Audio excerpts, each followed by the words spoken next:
Hey everyone, welcome back to a brand new segment of What to Teach, where I share with you talking points you can discuss with your Bible study groups. Today we're going to look at Joshua chapter 10, verses 6 through 14 in session 3 of Explore the Bible.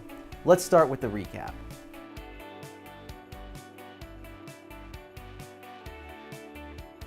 In last week's lesson, we learned about the concept of holy war and how God establishes rules of engagement for his children to follow so they do not succumb to the atrocities of war.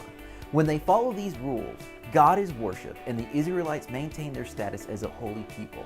However, if they don't, God administers his justice towards them. On this note, God is still working with his children to clear out the land he promised to Abraham.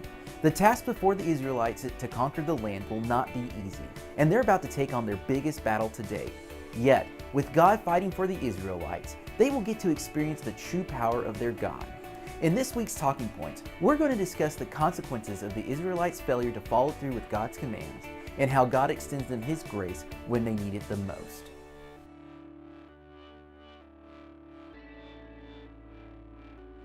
To understand what is happening in verses 6 through 14, it helps to know how the Israelites got into their current predicament. In chapters 6 and 8, the Israelites defeat the king of Jericho and the king of Ai. Due to these conquests, the Gibeonites in chapter 9 deceived the Israelites by claiming to be from a distant country and extended to them a peace covenant. The Israelites agreed, but later discovered the Gibeonites' deception and turned them into their servants. This brings us to the events of chapter 10, where the 5 kings have come together to put a stop to the Israelite invasion. Their first priority is destroy the Gibeonites for making a covenant with the Israelites.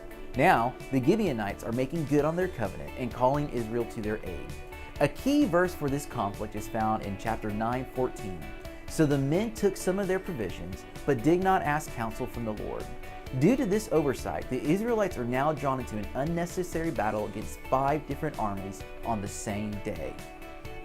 This battle is a cautionary tale to all of us about what happens when we choose to make significant decisions without seeking counsel from God. Usually, when we do this, we end up like the Israelites and are drawn into unnecessary conflicts God never intended for us to be a part of. Yet, like the Israelites, we have a God who extends us his grace, even when we don't deserve it. If you recall from last week, a component of holy war is that God fights the battles and does things that Israelites could never do themselves. This component is a reflection of God's grace because on their own, the Israelites could have never defeated the 5 kings. On top of this, God does 3 acts to give the Israelites the victory. First, he sends the enemy armies in a panic. Second, he sends hailstorms to fall on the enemy armies. And third, he doesn't allow the sun to go down so the Israelites can defeat the remaining forces.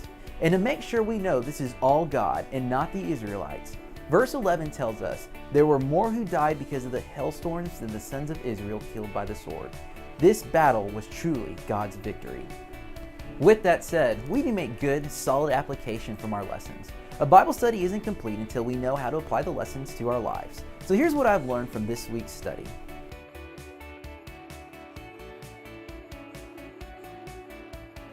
When we read this account, we always land on the miracle of God causing the sun to stand still. This is a highly debated miracle because of what God would have to do to make this happen. Yet, what I find interesting about this text is, for the people who experienced this day and shared it with future generations, the greatest miracle to them is verse 14. There has been no day like it before or since, when the Lord heeded the voice of man, for the Lord fought for Israel. The great miracle of this account is not the sun standing still, but the fact that their God listened to them. This is truly amazing because during this time period, the only God who listened to their people and saved them when they were in trouble was the God of the Israelites. This verse alone is a testimony to the Israelites and the rest of the nations that there is no God like our God. We serve the same God, and he provides us his son, Jesus, who the author of Hebrew refers to as the great high priest, who understands us and intercedes for us on a daily basis. This is who our God is, and knowing I serve a God like that gives me the confidence to take on any conflict this world will throw at me. I hope you enjoyed this segment of What to Teach. If you have any questions or thoughts, feel free to add them in the comment section below.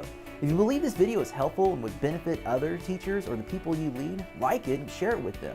And make sure to subscribe to my channel so you can receive up-to-date videos on what to teach for future lessons. Hope you all have a great week, and may our God use you in a mighty way as you teach his word this Sunday.